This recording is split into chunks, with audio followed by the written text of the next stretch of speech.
ঈদের যে আনন্দ সেই আনন্দ ভাগাভাগি করার জন্য নিজ নিজ যে এলাকাগুলোতে রয়েছে তাদের যে বাড়ি রয়েছে ঈদের আনন্দ ভাগাভাগি করার জন্য স্বজন যারা রয়েছেন বাবা মা যারা রয়েছেন তাদের সাথে কিন্তু সেই ঈদের আনন্দ ভাগাভাগি করার জন্য এরই মধ্যেই কিন্তু ঢাকা এবং গাজীপুর কিন্তু ছাড়তে শুরু করেছে যে ঈদের যে যাত্রীগুলো রয়েছে। আমি এই মুহূর্তে রয়েছি ঢাকা ময়মনসিংহ মহাসড়কের রাজেন্দ্রপুর এলাকা। আমি যদি একটু দেখানোর চেষ্টা করি যে দিন গড়িয়ে কিন্তু রাতেও কিন্তু যে সকল যে যাত্রী রয়েছে অর্থাৎ যারা হচ্ছে নিজ গ্রামের বাড়িতে যাবেন স্বজনদের সাথে যারা ঈদ করবেন সেই যাত্রীগুলো কিন্তু রাতেও কিন্তু তারা কিন্তু তাদের যে গন্তব্যস্থলগুলোতে সেখানে যাচ্ছে।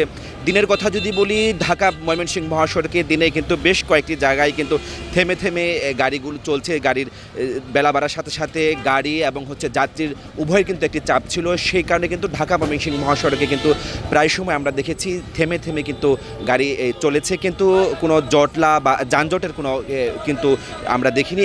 অন্য বছর তুলনায় এবছর বলা চলে এবারের ঈদটা স্বস্তিদায়ক রয়েছে ঢাকা ময়মনসিংহ মহাসড়কে যে ছিল যাত্রী ছিল।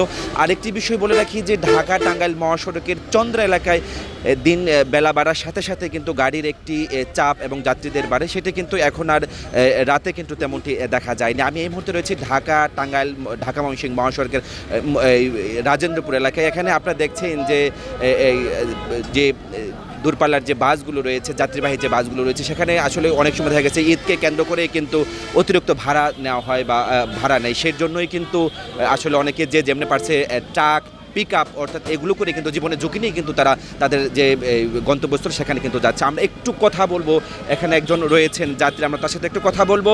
আপনি কোথায় যাবেন, গাড়ি পাচ্ছেন কিনা? আমি যাব হলো এই রাজেন্দ্রপুর থেকে জামালপুর বক্সিগঞ্জে। তো গাড়ির চাপ মোটামুটি গাড়ি আছে কিন্তু ভাড়া একটু বেশি, যার জন্য আমরা যারা নিম্নবিত্ত ফ্যামিলির যারা যাত্রী আছে তাদের সাথে বাজেটে মিলতেছে না।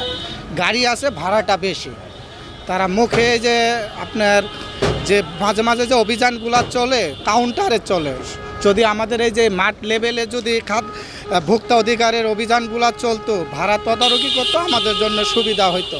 তা আমরা সাধারণ মানুষ আসলে খুব একটা ভালো আছি তা নয়। আর এখানে আমার মনে হয় সিন্ডিকেটও কাজ করতেছে, সবার মুখে একই ভাড়া। এই বিষয়টা যারা কর্তৃপক্ষ আছে যারা ভোক্তা অধিকার থেকে শুরু করে যারা এটা দেখে তাদের কাছে সুদূর অনুরোধ জাগবে তারা যেন সব জায়গায় এই ঘরমুখী মানুষ যারা আছে নির্বিঘ্নে তারা যাতে বাড়ি পৌঁছতে পারে তারা যাতে ব্যবস্থা করে। আমরা শুনছিলাম একজন দূরপাল্লার যে যাত্রী রয়েছে তিনি কিন্তু বারবার অভিযোগ করে বলছিলেন যে রাস্তায় যে শৃঙ্খলার দায়িত্বে আসলে মূলত যাদেরকে থাকার কথা তারা কিন্তু দেখছে না। ভাড়ার যে বিষয়টা প্রতিনিয়ত আমরা দেখে থাকি ঈদকে কেন্দ্র করে যে যারা রয়েছে চালক যারা রয়েছে অর্থাৎ হেল্পার যারা রয়েছে তারা একটু অতিরিক্ত ভাড়া নিচ্ছে বা ভাড়ার যে বিষয়টা বারবার উঠে আসতেছে, এই ধরনের কথা কিন্তু তারা বারবার বলছে, এই ধরনের অভিযোগ কিন্তু তারা বলছে। আমরা একজন কথা বলবো, এখানে যে ট্রাক বা পিক আপে করা যাচ্ছে আমরা একটু কথা বলার চেষ্টা করি যে একটু বলি যে আপনারা কোথায় যাবেন? ময়মনসিংহ যাবো, ময়মনসিংহ সদর। মানে পিক আপে করে কেন যাচ্ছেন? জীবনের ঝুঁকি আছে না? জীবনের ঝুঁকি কি, এটা সবাই যেতেছে, আমার গেলে অসুবিধা কি? জীবনের ঝুঁকি হবে না ইনশাল্লাহ, কারণ গাড়ির পরিবহন তো শর্ট।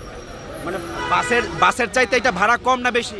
ভাড়া কমও আছে, এরপর সুবিধাও আছে, গরমের থেকে দাম জটে থাকলে খোলামেলা এটাই ভালো আছে। আসলে আমরা শুনছিলাম যে গত 2 দিন যাবত হচ্ছে যে পরিমাণ হচ্ছে যে তাপদাহ চলছে বা রৌদ্রের যে একটা প্রকোপ চলছে সেই আসলে সেখান থেকে কিন্তু যাত্রীরা বলছেন যে বাসে বা দূরপাল্লাতে গেলে অনেক সময় হচ্ছে গরম বা একটা অনিরাপত্তা একটা ব্যবস্থা থাকে, সেই হিসাবে তারা হচ্ছে অনেকেই এই যে খোলা যে গাড়িগুলো রয়েছে পিক আপ তারপর খোলা যে ট্রাকগুলো রয়েছে আসলে মূলত সেগুলো দিয়েই তারা যাচ্ছে। ঈদ যাত্রার যে যাত্রীগুলো রয়েছে হয়তো আজকের রাতের ভিতরে হয়তো মহাসড়ক ঢাকা টাঙ্গাইল এবং ঢাকা ময়মনসিংহ মহাসড়ক কিছুটা আরোটা স্বস্তির হতে পারে এবং কি যারা যাত্রী রয়েছেন যেহেতু এরই মধ্যেই যে গাজীপুর একটি শিল্পাঞ্চল এলাকায় সেই অঞ্চলের এই প্রায় ম্যাক্সিমাম যেই কর্মদিবস বা শ্রমিকদের যে কর্মদিবস ছিল সেটা কিন্তু শেষ হয়ে গেছে, ছুটি ঘোষণা করেছে। হয়তো বলা চলে যে আজকে রাতেই অনেকে হচ্ছে তাদের যে নিজ নিজ যে গন্তব্যস্থলে সেখানে চলে যাবে। এই ছিল আমার কাছে ঢাকা ময়মনসিংহ মহাসড়ক এবং ঢাকা টাঙ্গাইল মহাসড়কের ঈদ যাত্রা নিয়ে সর্বশেষ।